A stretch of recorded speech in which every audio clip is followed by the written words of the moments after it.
Hello there, fellow comrades. Today we will take a look at the third game from the first day of the Magnus So final. And indeed, this is a thrilling, very remarkable game in a lot of different ways.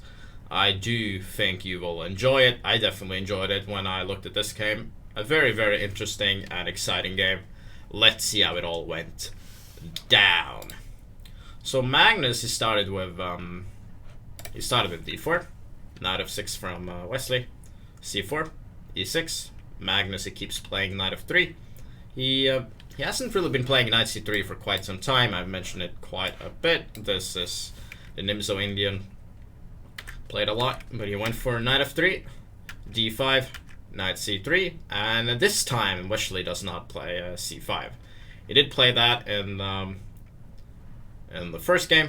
It didn't really go as planned, so instead he switched to bishop b4, which is a very, very interesting line. It's called Rogozin. This is also what Geary played against Magnus as well, with great success, I might add. As I've said before, this is the Miran, probably the other main move here in this position. D takes c4 and bishop e7 as well, played frequently, but c6 is the most popular move if you do not consider bishop e4. Alright, and here Magnus goes for queen a4, which is known as a kind of a quiet approach. Very solid line. The point is that you want to force black to play knight c6. This is the only way to defend the bishop. And the problem for black is that c5 has become a lot harder now. So technically white wastes a tempo. He is more or less forced to play queen c2 at some point, but he makes black play knight c6, which is quite beneficial. So the line here very often goes something like bishop g5, I think, is the main move. I've seen this quite a bit, or at least take on d5 first, probably. E takes d5 and then bishop g5. This is known as more of a solid line. Here takes e3, and this is very extremely solid, which is played a bit, quite a bit. But a3 is the other move. I believe also e3 here is possible, and we will put our queen on c2, maybe develop with bishop d2, a3, bishop d3, take on d5 at some point. Very, very solid. But Magnus, he plays a3, which is kind of more straightforward. This also more or less forces black to take. If he plays bishop e7 here, I think we have a very nice position after something like e3 and bishop d2, rook c1. It really hurts black to have the knight on c6. So Wesley decides to take, which is the logical approach. B takes c3 and simply castles. So black should try to make use of his development advantage. We notice that white is struggling a little bit here. He hasn't castled yet or developed the bishop, or the bishop on c1 as well, while black already has developed 2 knights and he has already castled as well. So this does in a way make up for the poorly placed knight on c6. Magnus goes for bishop g5, pinning the knight on f6, a very logical move. h6. Well, if you can play h6, you might as well do it. You get a tempo, while you also get some left for your king. Bishop h4, bishop d7. I'm now threatening to take on d4 with the knight, also even knight e5 in some lines. So Magnus goes back to c2. C takes d5 would have been possible as well, with something like this. Now knight takes d4 doesn't work because I can take with my queen. But he plays queen c2, which is the other move here. Wesley decides to play knight a5. He wants to play a c5, while he also wants a square on c4 with his knight. But at least c5 is the main way to go here, and play rook c8 and start attacking against c3. And here Magnus plays a remarkable move. A very, very remarkable move, which is very surprising. It is certainly not completely out of nowhere, but it's a very interesting move, which could potentially backfire, or it could be very clever. I have to put an interesting mark behind the move. because I don't think it's objectively extremely good. I don't think it's bad either. I think it's like practically a very good move and objectively not such a good move. So interesting is probably the right way to put it, and that is the move g4. Magnus simply wants to open up the position here with g5. So here is the disadvantage. When you've played h6, you're always vulnerable to stuff like g4, g5, because you are forced to open up the g file. If the pawn would have been on h7, g4 wouldn't have been doing as much, because you cannot open up the g file, because my pawn is on h7, not on h6. So maybe, okay, you get to play g5, but I simply move my knight, and nothing really happens.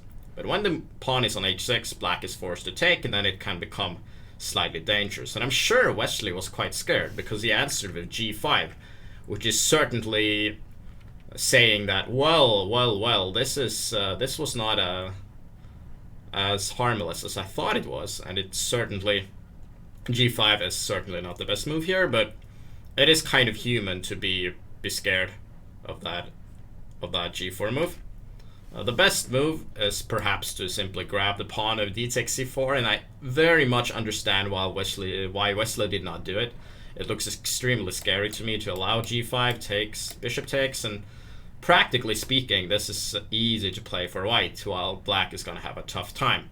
So maybe this would have been the better way to go in a standard game. In blitz, this is not so easy, because I'm going to play rook e1 and simply knight e5, and this attack is quite dangerous. And bishop h6 in the air, it looks extremely unpleasant, which is certainly why I didn't go for it. The best move would have been here to play bishop c6 and simply take the knight as soon as possible, and we have a very complicated position. But that would have been the way to go. Another move, knight takes c4, is also possible, but again, I'm going to play g5 takes, and it's not so easy now, because the position is not open. You notice this diagonal here is no longer open. I'll play rook g1, knight e5. It's a lot easier to play white. I might even have to say that g4 is a good move now, because it looks like an extremely good move, but practically, which and it's not bad objectively either. So maybe I'll have to take my words back and say it is a good move objectively and practically. Alright, but anyway, this is a very complicated position, which I think favors white due to the fact that the computer labels it as equal, and we are a pawn down and we have attack. So that means that black needs to be very precise. And yeah. So practically speaking, what would have been the best try for black? I still think that d takes c4 is the way to go, and bishop c6, grab the knight.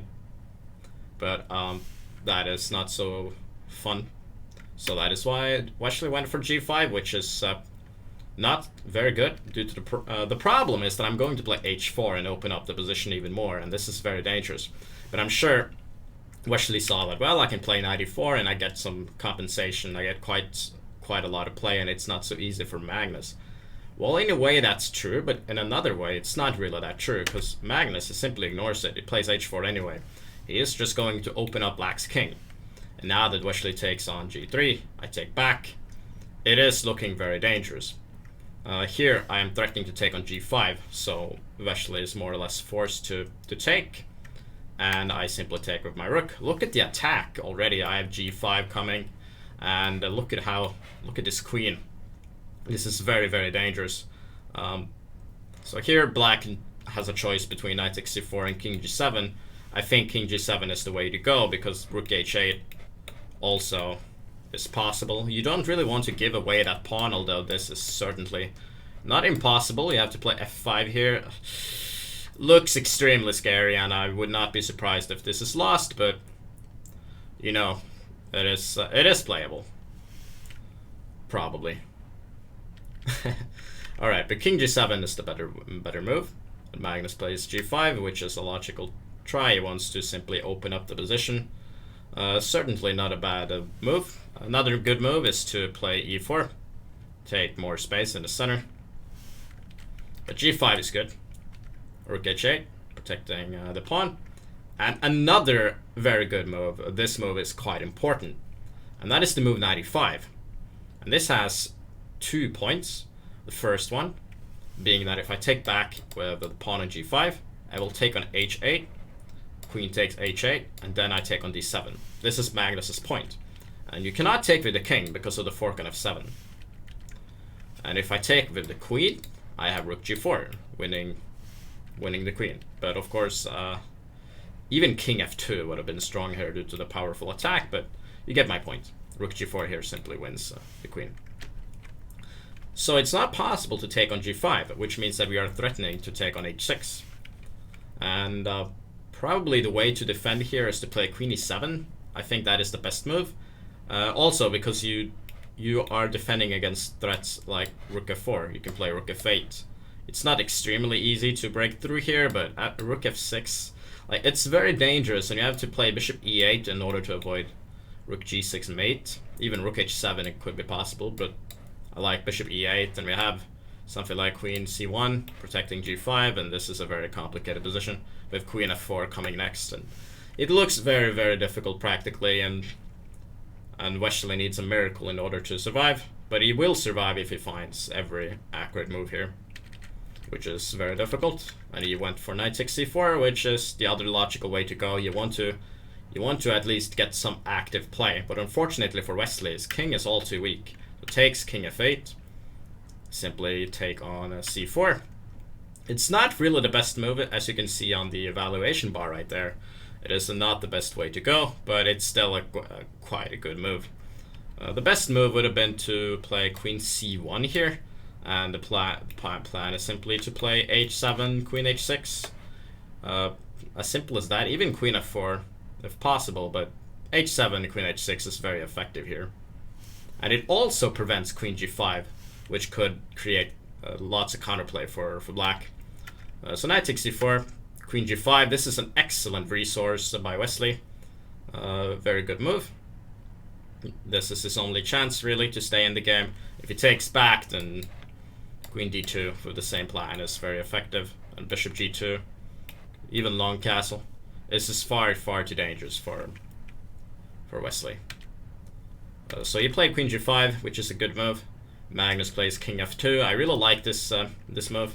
The other move here is knight e5, but after takes, king d2, queen takes h4, knight takes d7. I think this is a lot more complicated than it should be, and black has definitely compensation. Objectively, it could be good for white, but I do not like this, so I really like Magnus's approach here. King f2, d takes c4, queen c1, offering a queen trade, and endgame is going to be very good, of course, due to this amazing passed pawn and this weak pawn and all of black's passive pieces, so that is out of the question for Wesley. He plays queen f6 check, queen f4, king e7. That is probably the only way to go. I mean, if it goes for queen takes f4, I'm probably going to take like this. Of course, I can't take with the rook. The pawn would be hanging, and this looks horrible for black. Maybe again, like queen e7, I simply play h7 or even bishop g2. It's just far too dangerous. So I like king e7. That is a logical try. Queen takes f6, king takes f6, bishop g2, attacking on b7, rook b8, and rook h5. Magnus, well, he wants to double, but he also gets his rook on a better square here on h5, also preventing sometimes c5 and e5 as well. So I like that move too. Of course, something like e4 is probably good, but you have to see what to do against d5. I'm sure Magnus didn't really like it, so that's why I played rook h5, which I do like. King g6, rook h1, f5. Wesley desperately tries for some activity here. g4, yet another really good move. You can't really take. If you do, I'll play bishop e4 and simply h7, and this is always completely losing due to this amazing pawn in h7. I'm going to run up with my king, and yeah, this is horrible. All of his pawns are too weak. Rook c5 is possible at some point as well. Very, very bad. So rook h7, preventing against that, and g5 is actually quite inaccurate here. Surprisingly enough, it is very inaccurate, as you can see on the evaluation bar right there. It just went down tremendously. And it's very surprising that that is the case. I honestly think it is a bit of an exaggeration, but the best move would have been simply to play king g3. And if we see what happened in the game here with bishop c6, I'll simply take take, and take, and then play something like king f4. And I'm threatening to play rook g5, and this position is completely lost for black. For example, rook b5, rook g5, king f6, and then a4, rook a5, and then e4. Completely winning. But in the game, Magnus played g5, so bishop c6 was allowed. Bishop f3. This is a good move. It doesn't really work anymore to take here. You can see that black has a nice blockade here. It's not so easy to get through because I'm going to play rook b3 next and take these pawns. And it's quite unpleasant. You notice a big difference there when I could take on f5. So g5 was a bit too quick. Bishop f3 is better than bishop takes c6, but it's not so simple after bishop d5. The road to victory here is not so simple after something like e3 here. And yeah, let's see. I don't know, a good move, just simply wait with rook d8 or whatever. It's not so easy to get through for white. So g5 was far too early. It could have changed the result of the game quite a bit. But taking the bishop is a mistake. I take back, rook d8, and now king f4. I perfectly protect all of these pawns. My king is very safe, and this is looking very bad for Wesley. He needs to do something, so he tries to with rook d5. This makes things even harder. The better way to fight would be c5, but simply e3, b5. You could try something like this, but it's not really going to end well with these pawns here, and at some point white will crash through. But this would have been the only way to try to have a chance at least.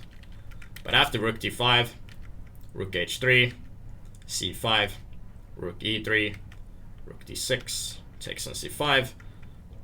Black's position simply crumbles, and after rook d1, Wesley even resigned. The position is completely lost. So this was a remarkable game by the world champion, especially with the g4 move, and he simply played excellent.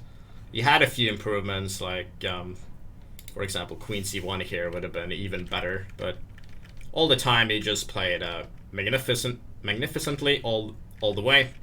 But just like the game of chess, if you do not play perfectly, you can definitely ruin it. And g5 was a huge mistake, which could have changed the game. Because after bishop c6 and bishop d5 here, the position is very difficult to break through. It really is hard to break through here.